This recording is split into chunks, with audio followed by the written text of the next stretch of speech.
I didn't know Marcus existed until this week, James said, his voice steady despite the hundreds of eyes on him. His mother, Denise, she kept him from me. And she was right to. I was an addict, Mr. Whitmore, a junkie who got clean, too late to be a father. James took a step forward until he was almost chest to chest with the billionaire. But even as an addict, James said, low and dangerous, I had more integrity in my little finger than you're showing tonight. The room was so quiet, you could hear the ice melting in the sculptures. Jennifer Walsh, Richard's protege and presumed successor, stepped out from the group of board members. She was holding her tablet like a shield. Mr. Whitmore, she said, her voice devoid of its usual sycophancy, we're trending on Twitter. The hashtag is #LetMarcusPlay. The video of your lobby confrontation has 500,000 views already. And the sentiment is not positive. Richard looked around the room. He saw the faces of the people he considered his peers, the titans of industry, the political kingmakers, but instead of the usual deference, he saw something else: doubt, disgust, pity. His empire was built on the unshakable certainty that he was better than everyone else, that his success was deserved and others' failures were earned. But tonight, that foundation was cracking. Play, Richard spat the word out, turning his back on James. He looked at Marcus with a mixture of hatred and defeat. Play your little songs.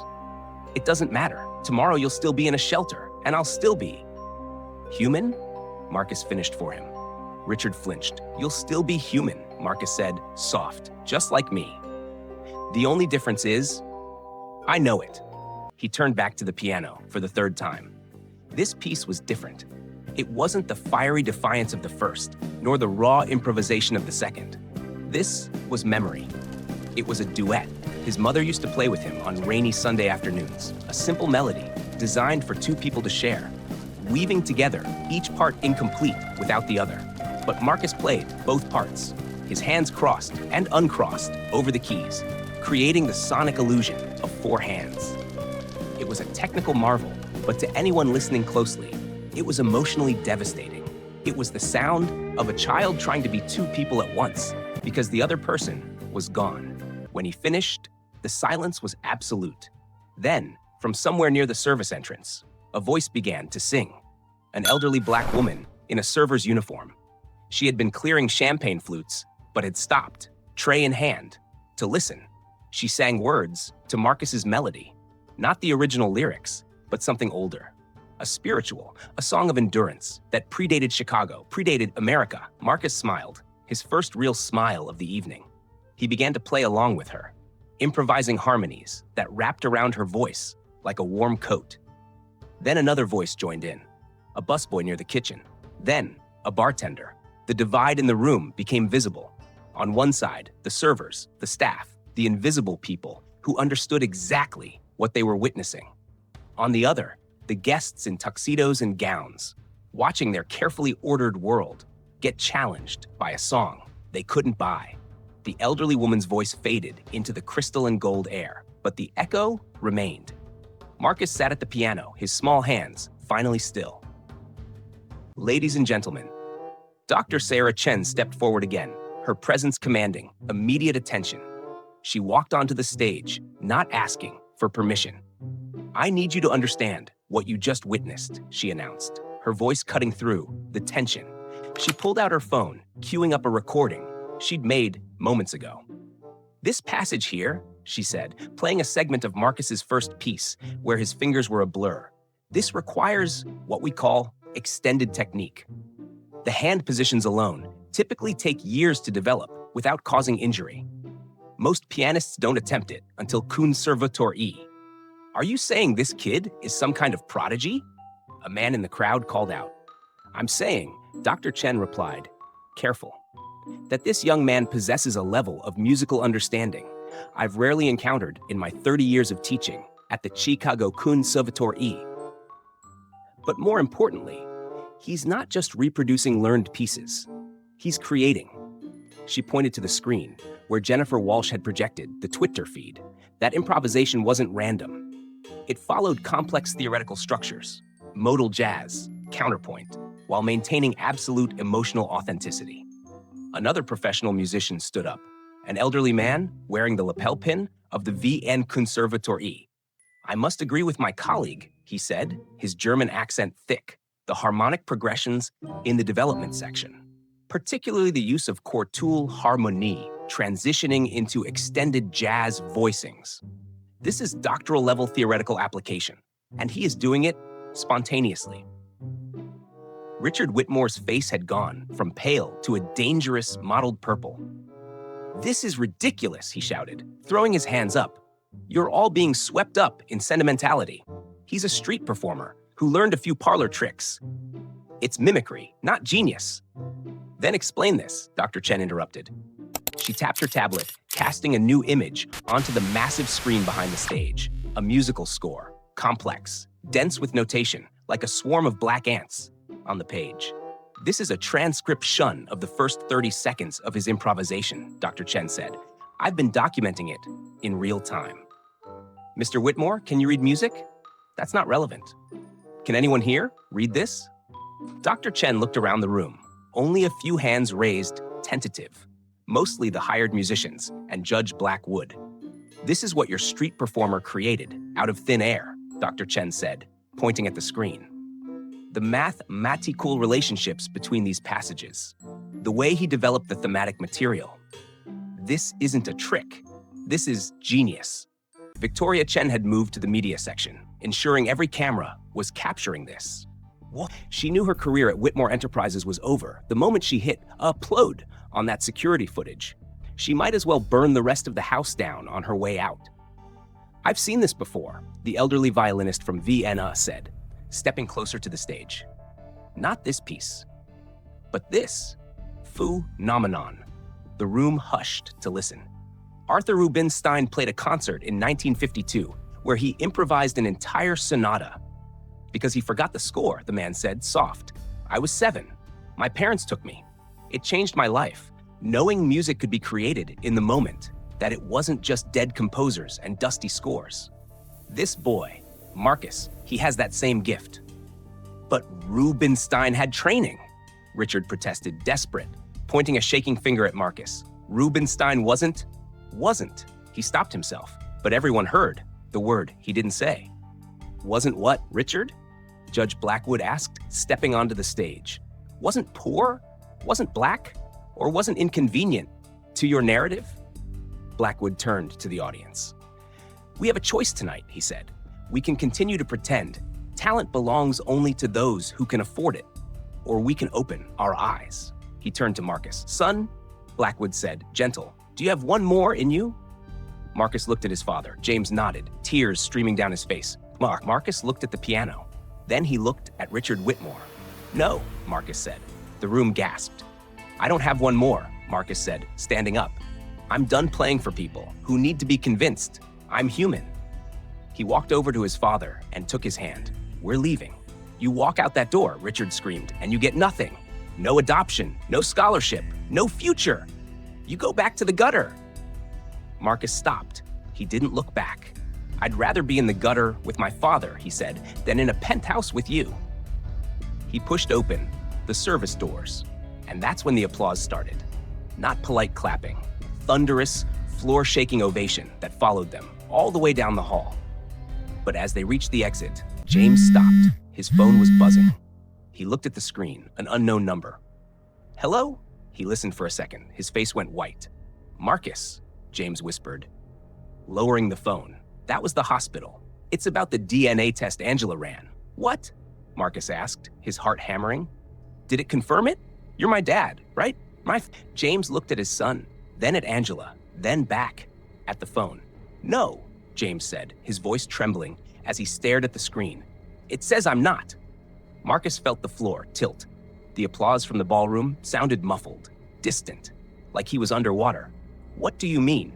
Angela grabbed James's arm, her nails digging into his jacket. "That's impossible. You knew Denise. You knew the timeline." "I know what I knew," James snapped, but his eyes were filled with panic.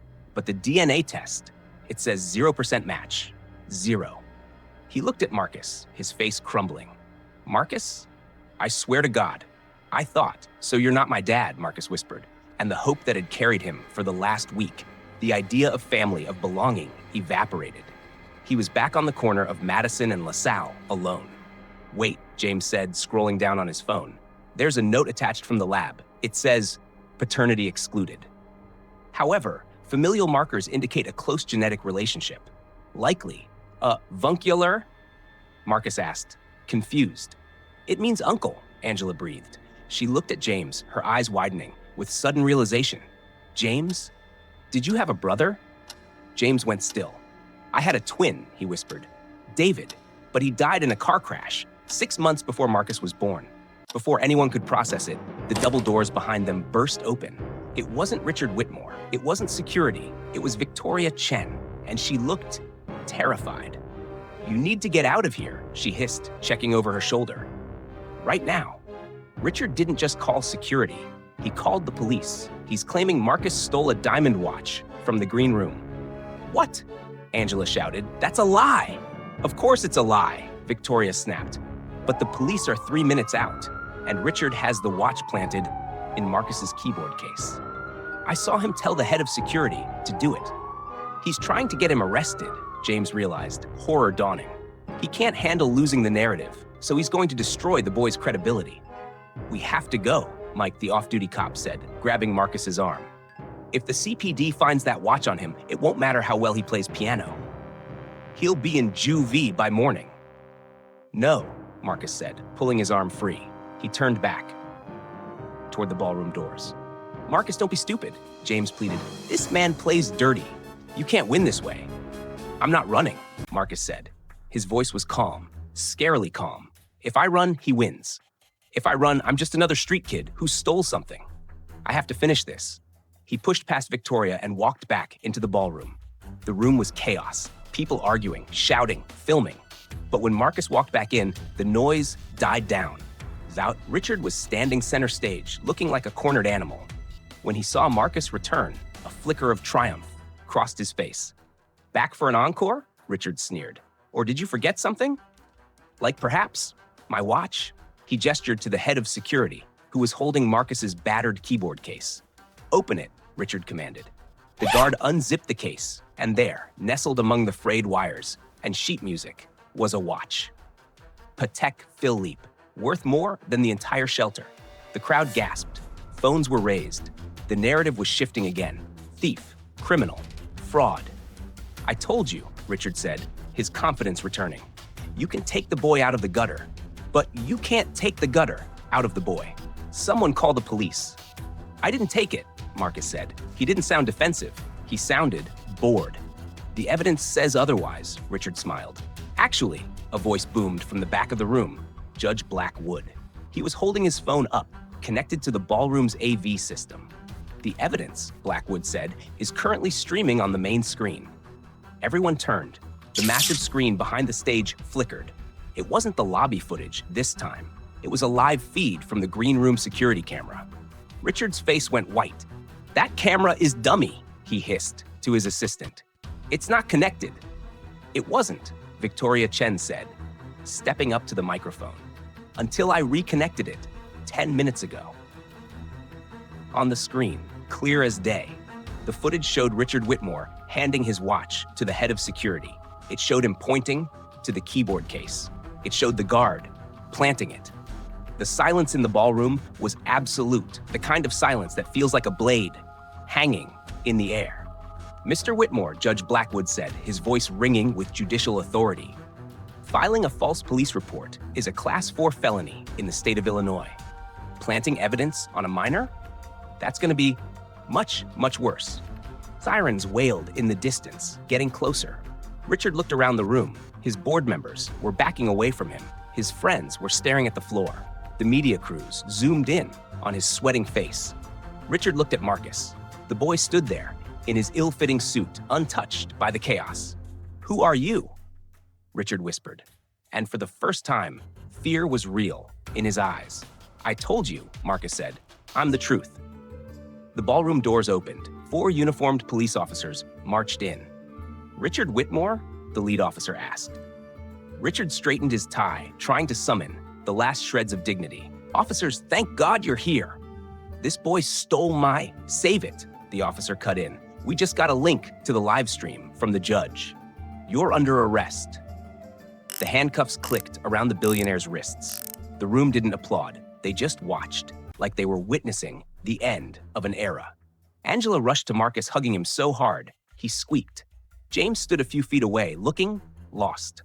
So, Marcus said, pulling away from Angela and turning to James. Uncle James? James managed a weak smile.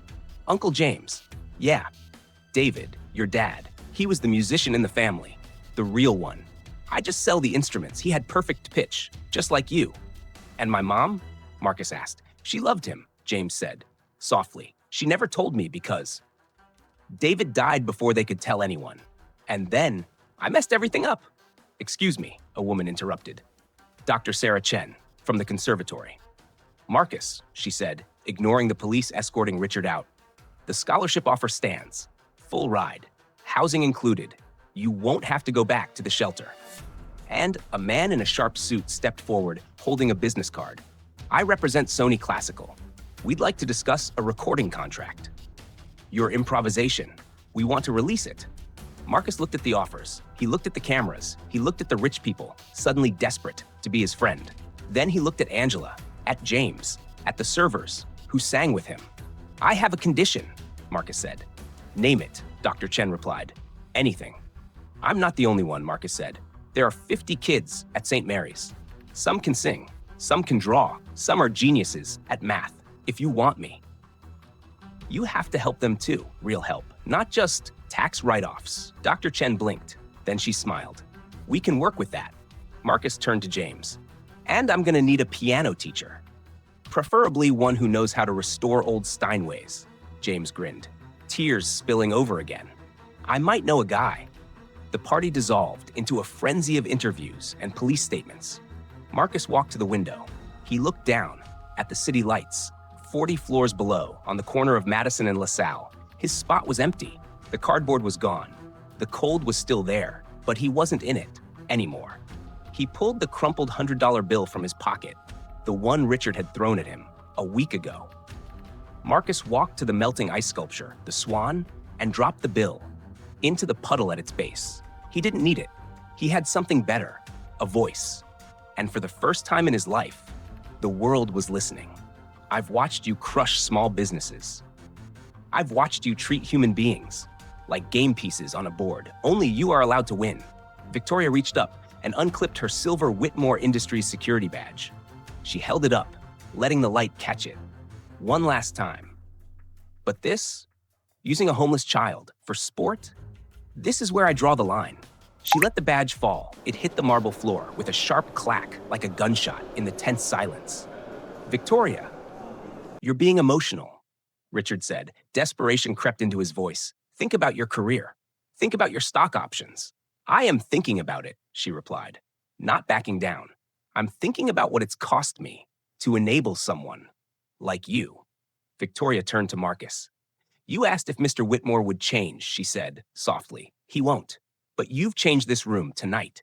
You've changed me. Another sound. Clack. Then another. Clack. 2 security guards unpinned their badges and dropped them. Then a junior executive. Then Sandra Kellerman's personal assistant. The sound became a rhythm, like rain on a tin roof. Each badge a small, devastating rebellion against the world Richard represented. Marcus walked back to the piano. He ran his hand along the glossy black finish, feeling the cold perfection under his palm. My mother saved for 6 months to buy me a keyboard, Marcus said, his voice carried without a microphone. It was used. The C-sharp stuck, but it was mine. She went without meals, so I could have it. That battered piece of plastic is worth more to me than this entire room, full of jewels and champagne. He looked directly at Richard. You asked if I could play something worth listening to. But you weren't really listening, were you? You never intended to. You just wanted to see me fail. He let the words hang, then drove the point home at the end. You wanted to prove that people like me don't belong in places like this. You don't belong here. Richard exploded, his composure finally shattering into jagged pieces. None of you understand. None of you know what it takes to build something like this, to create wealth, to matter in this world. To matter? Angela Robinson laughed. It wasn't a happy sound. It was the sound of a woman who had seen too much. Mr. Whitmore, I hold dying children in my arms, she said, stepping forward. I help families find food when there is none. I watch kids like Marcus fight for dignity in a world that tells them they have none. You think your money makes you matter? Your buildings? Angela pointed at Marcus. He matters. Those kids at the shelter matter. His dead mother matters. They matter because they are human, not because of what they own. James Wilson had been silent, reeling from the DNA news, but now he moved to stand beside the boy he still considered his son. You know what I realized this week, Whitmore? James said, his voice rough with emotion. I spent 13 years hating myself for abandoning my family, but at least I knew I was wrong. You? You abandon your humanity every single day and call it success. Dr. Sarah Chen looked up from her phone. Her eyes were bright. I've just received confirmation, she announced. The Chicago Conservatory is prepared to offer Marcus not just admission, but a full scholarship, meals, and a stipend. She didn't stop. Additionally, this night, 3 major symphonies have expressed interest in having him as a youth soloist. The offers kept coming. A shout from the back, a raised hand from the side. Each one made Richard's cruelty more obvious, shrinking him down until he looked small in his expensive suit. But Marcus didn't look happy. He looked overwhelmed. He shrank back against Angela, searching for an exit. Stop, he said quietly. Nobody heard him over the clamor. Please stop, he shouted. The room fell silent. I don't want to be your charity case, Marcus said, his voice trembling. I don't want to be your feel-good story on the 10 o'clock news. I just wanted to play music. Judge Blackwood understood. Immediately, he raised his hand. Everyone, please, give the young man space. Then he looked at Marcus. Forget the offers, son. Forget the cameras. What do you want? Marcus was quiet for a long moment. He looked at the melting ice sculptures. He looked at the badge-littered floor. I want to go to school, he said softly. Real school, where I can learn everything. Not just music, but math and science and history. He swallowed. I want a home where I can practice without worrying about the cold. He looked at James. I want to help other kids like me find their voices. And I want to know my father. That can all be arranged, Judge Blackwood said gently, without any of this circus. Richard laughed bitterly from the center of the room. So the boy gets his fairy tale ending. How heartwarming. And I'm the villain in this little morality play. You made yourself the villain, someone called from the crowd. He just played the music. The elderly woman who had sung earlier stepped forward again. She'd removed her server's uniform jacket, revealing a simple, elegant dress beneath. My name is Dorothy Henderson, she said, her voice commanding respect. I've worked events in this building for 20 years. I've served you all champagne and stayed invisible. Just how you like it. She moved to the piano, placing a weathered hand on its surface. I was a singer once. Performed at the Green Mill, back when jazz meant something. But life happens. Bills need paying. Dreams get smaller. Dorothy looked at Richard. Mr. Whitmore, you talk about building things. This boy built a bridge tonight, between your world and mine, between what is and what could be. That's worth more than your entire fortune. The media had captured everything. Tomorrow, Richard's face would be everywhere, not as a philanthropist, but as a man who tried to break a child and was broken instead. Marcus, Richard said suddenly. His voice sounded different now, older, defeated, hollow. Play something else. Everyone tensed. Was this another trap? Another trick? Why? Marcus asked, eyes narrowing. Richard struggled for the words like stones in his throat. Because I want to actually listen this time. Marcus studied him, a long moment. He saw the sweat on Richard's brow, the tremor in his hands, a man whose world had just evaporated into nothing. Then Marcus sat back down at the piano. This time, he played something simple, Amazing Grace. But not the version you hear in church. It was his mother's version, the one she hummed while cooking, while cleaning, while dying. He transformed it with jazz chords, then stripped it back to simple again, like forgiveness itself. As he played, Richard Whitmore, billionaire, mogul, a man who'd never admitted weakness in his life, began to cry. Not the dignified single tear of the wealthy, but broken, ugly sobs of someone seeing himself clearly for the first time in decades. And that's when the police radio crackled at the entrance. "Dispatch to Unit 4, a voice static hissed. We have a report of a disturbance at the Whitmore residence. Domestic dispute. Shots fired." Richard's head snapped up. His face went from grief to terror. "My wife," he whispered, his voice trembling. "She wasn't invited tonight. She was supposed to be in Ace Pen." The lead officer grabbed Richard's arm. "Not gently. Let's go. We'll sort it out at the station." As they dragged the billionaire toward the exit, Marcus didn't watch him go. He was already back at the piano, hands hovering over the keys. The crowd felt it, the shift. The police drama was over. The real story was still on the bench. Marcus began to play again. This time, the music wasn't angry. It wasn't a challenge. It was something else. Something that filled the cavernous space with a feeling that wasn't quite hope, but wasn't despair either. It was possibility. The terrifying, fragile chance that even the worst of us could change. That even the hardest hearts could break open if you hit them with the right hammer. When the final chord faded into velvet silence, Marcus stood up. He didn't bow. He walked to where Richard had been standing moments before. He stared at the empty space, like the man's ghost still lingered there. "My mother would have forgiven you," Marcus said to the air, quiet but caring to every corner of the room. "She forgave everyone. It was her superpower." He looked at the crowd, then at the camera Victoria was still holding. "But I'm not her. I'm just a kid you tried to hurt, and I'll remember that. We all will." Marcus turned to Judge Blackwood. "I want to go home now," he said, his shoulders finally slumping with exhaustion. "Not the shelter. I know I have to go back there tonight, but someday I want a real home." "You'll have one," Blackwood promised, his voice thick with emotion. "I'll make sure of it. Starting tomorrow, everything changes." As Marcus walked toward the exit, the crowd parted like the Red Sea. Some reached out, touching his shoulder, murmuring encouragement that felt too little, too late. Others just stared, trying to reconcile the comfortable lies they'd told themselves with the raw truth they'd just witnessed. But Marcus didn't look left. He didn't look right. He just kept walking, past the melting ice swans, past the abandoned champagne flutes, and out into the Chicago night. 6 months later, the auditorium at the Chicago Conservatory was packed beyond capacity. The fire marshal was having a stroke in the lobby, but nobody cared. The spring showcase usually drew a modest crowd, bored parents, polite music enthusiasts. Tonight, it was standing room only.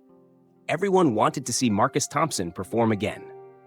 The boy who walked into a lion's den with a Casio keyboard and walked out with the keys to the city. Marcus stood backstage, adjusting the cuffs of his new suit. It wasn't a donation. He bought it himself with money earned from 3 performance bookings at major jazz clubs. Through a gap in the heavy velvet curtains, he scanned the audience. Angela sat in the front row, already crying, ruining her mascara. Beside her, James Wilson held a program with shaking hands. He still sometimes looked at Marcus like he expected him to vanish, unable to believe this life was real. Judge Blackwood was there, sitting next to Dr. Sarah Chen. Over the last 6 months, he'd become something between a mentor and the uncle Marcus never had. And then there was the noise. 2 full rows occupied by the kids from St. Mary's Shelter, Diamond, Jose, Trey, and a dozen others, all dressed in their Sunday best, courtesy of a fund Marcus had started with his very first paycheck. They were vibrating with excitement, shushing each other loudly. But Marcus's eyes drifted to the back of the room. In the shadows of the last row, trying to remain unnoticed, sat a man in a gray coat. He was thinner. His silver hair was no longer perfectly styled. It looked like he'd cut it himself. Richard Whitmore. The empire remained, but the emperor had abdicated in all but name.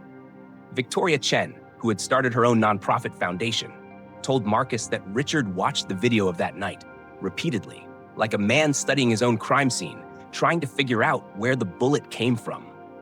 5 minutes, Marcus, the stage manager whispered. Marcus nodded and took a deep breath.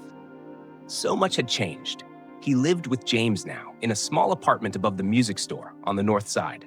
It wasn't a penthouse. The radiators clanked, the floorboards creaked, but it was home, the first real home he'd had since his mother died. Every morning, he woke to the sound of his father playing scales, badly, but persistently, trying to make up for 13 lost years, one note at a time. The conservatory had been everything Dr. Chen promised: the theory, the technique, the history. But Marcus had insisted on one non-negotiable condition for his enrollment. For every lesson I receive, I teach one to a kid from the shelter. The program had exploded. 30 kids now came weekly to the conservatory's annex to learn not just music, but that their voices actually mattered. Marcus? A small voice interrupted his thoughts. Diamond stood there in a pink dress, clutching a single, slightly wilted rose. "We all pitched in to get you this," she whispered. "Even Trey used his allowance." "It's perfect," Marcus said, taking the flower and hugging her tight. "How's your piano practice going?" "Mr. Wilson says I'm getting better," she beamed. "He's teaching me that song you wrote. The one about trains. He says I'm gonna play it on stage someday." "You will," Marcus told her. "That when you're brave enough." "I'm scared," she admitted. "You're already brave, Dee," Marcus said, smiling. "Braver than most adults in that room." "It's time," the stage manager said. Marcus walked onto the stage. The applause hit him like a physical wave, thunderous, sustained, filled with genuine love. The Steinway Grand waited for him like an old friend. It had been donated by an anonymous benefactor that everyone knew was Judge Blackwood. Marcus sat down. He adjusted the bench. He looked out at the sea of faces. 6 months ago, he began, his voice clear and strong into the microphone. "A man tried to use me to prove a point. He wanted to prove that worth is something you're born with, not something you build." The audience quieted instantly.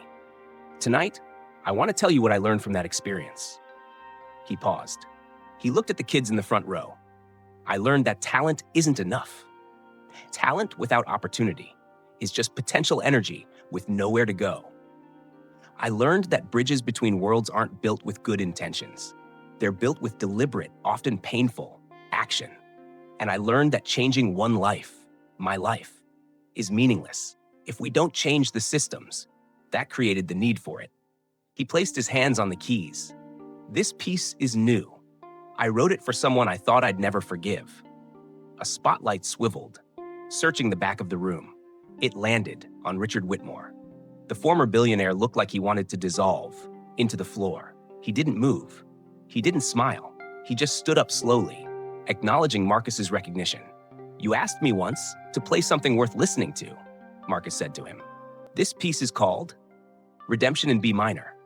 It's about the possibility that even the worst of us can change, that even the most broken things can be rebuilt." Marcus looked down at the keys. "It's not forgiveness," he said softly. "I'm not there yet. But it's a beginning." He began to play.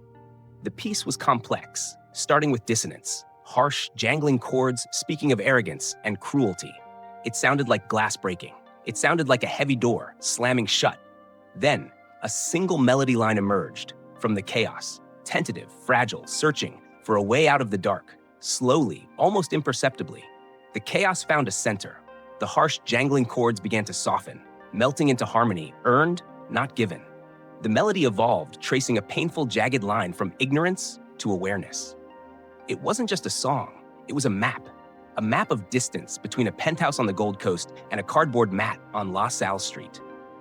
A story of an abandoned son, the grief of a mother who hummed while she died, and impossibly, the story of the man sitting in the back row. As Marcus played, his mind drifted to the headlines from the last 6 months. The Whitmore Music Education Foundation. Richard had liquidated half his personal assets to fund it. No tax loopholes, no PR spin, just 300 kids from the South Side and West Side who now had instruments, teachers, and a reason to wake up in the morning. Richard attended every single recital. He sat in the back, just like tonight. He never gave speeches, he just listened. The piece built to its climax. It wasn't a triumph, it was transformation. It sounded like walls breaking down, like hearts cracking open, because they had no other choice. Then, it quieted. Marcus stripped the music back to a simple, single-note melody. It sounded like a children's song, or maybe a prayer. It suggested the most profound truths were the simplest. That worth isn't a number in a bank account, and that music speaks, the words were too afraid to say. The last note hung in the air, vibrating in the silence before fading into nothing. Then the auditorium exploded. It wasn't polite applause. It was a roar. The entire room stood as one. Marcus bowed, his chest heaving, but his eyes bypassed the adoring crowd and locked onto the back row. Richard Whitmore was crying again, but it wasn't the terrified weeping of a man losing his empire. It was the quiet, steady release of a man who had finally found his soul in the wreckage.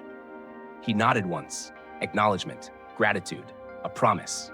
20 minutes later, the lobby was a crush of parents, donors, and faculty. Marcus navigated the crowd until he found himself face to chest with Richard. The former billionaire looked older. The arrogance that used to wear him, like a suit of armor, was gone. "Thank you," Richard said. His voice was raspy, "for the music, and for the chance to change." Marcus looked at him. He didn't smile, but he didn't look away. "I didn't do it for you," Marcus said honestly. "I did it for every kid who's ever been told they don't matter. You just happen to be the one listening." "I'm still listening," Richard said softly. "I'll keep listening." "Good." Marcus turned away, walking toward the group waiting for him. By the doors, James Wilson, looking dapper in a thrift store tuxedo, Angela, beaming like a lighthouse, Judge Blackwood, and the chaotic, beautiful mess of the St. Mary's kids, his family, not by blood, but by choice, by struggle, by the kind of love that survives the winter. Diamond sprinted up to him, nearly knocking him over. Marcus, she squealed. "Mr. Wilson says I can perform at the next showcase. The train song. Will you help me practice?" "Every day, Dee," Marcus promised, ruffling her hair. "Every single day." They walked out into the cool Chicago night. The city lights twinkled above them, earthbound stars for the people who kept their heads up. Marcus thought about his mother. She had been right.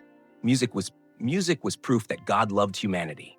But more than that, it was proof that humanity could love itself, that we could bridge the gap between the penthouse and the pavement if we were just brave enough to play the first note.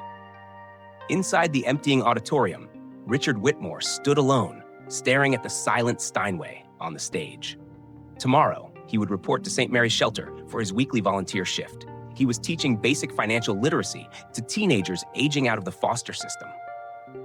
It wasn't glamorous. It wouldn't undo the years of cruelty. It wasn't enough. But as Marcus had taught him, something was everything.